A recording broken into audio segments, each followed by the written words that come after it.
Salut tout le monde et bienvenue dans les eaux turquoises du lagon bleu ici à Comino, petite île à côté de Malte. Et puis je vais profiter d'être dans cet endroit idyllique pour un petit test de natation en eau libre avec 3 montres.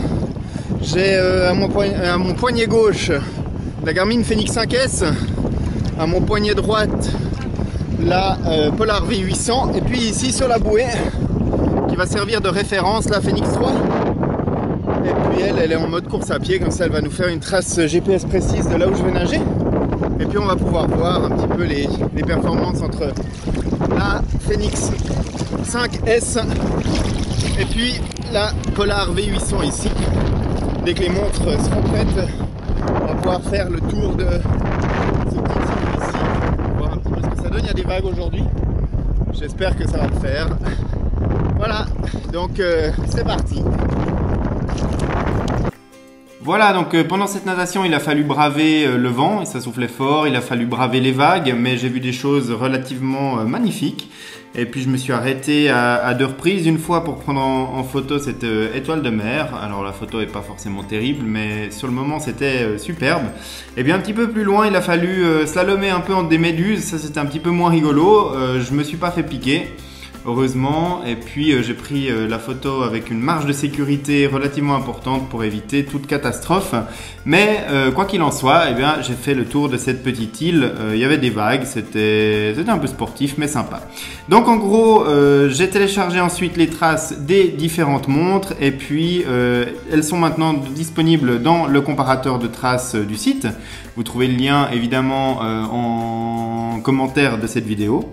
Et puis dans ce comparateur de traces, eh bien, on peut constater plusieurs choses. Donc la première chose, c'est que la Fenix 3, la trace en vert, c'est la référence, elle était sur la bouée, vous l'avez vu, et puis c'est elle qui devrait être la trace la plus précise.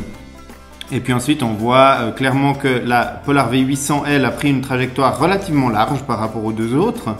Et puis je peux vous assurer ici, sur cette partie-là, que j'ai pas passé à pied sur les îlots, je suis vraiment passé entre les deux, donc tel que le présente la Fenix 3 ici.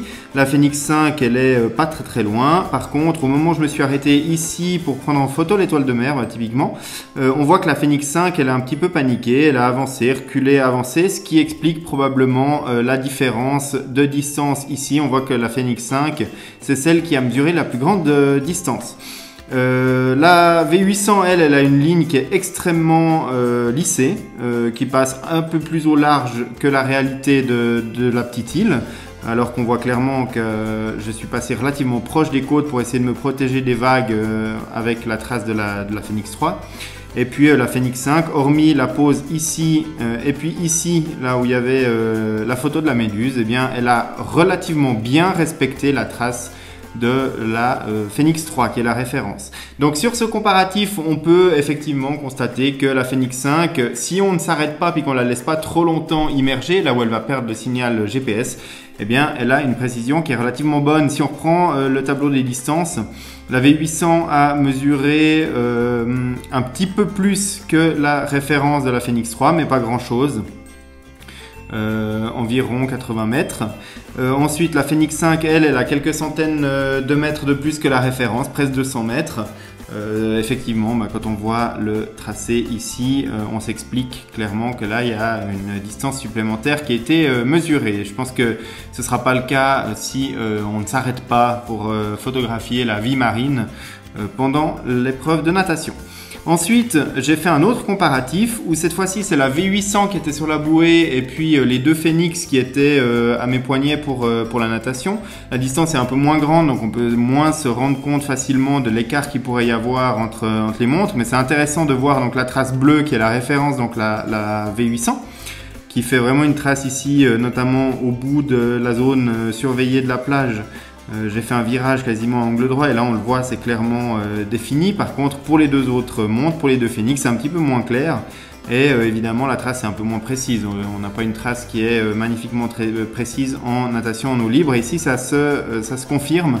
Par contre, globalement, la trace elle reste à peu près correcte. Au niveau des distances, on voit qu'on a un peu moins de 600 mètres pour la V800 et un peu plus pour la Fenix 3 et la Fenix 5S. Ici, on voit que j'ai pas fait de pause et que la Fenix 5S est quand même très proche des données de la V800. Donc là, on peut dire que sur ce comparatif-là, qui n'est pas forcément représentatif de toutes les situations, mais que la Fenix 5S et que la Fenix 3 sont quand même relativement précises en natation en eau libre.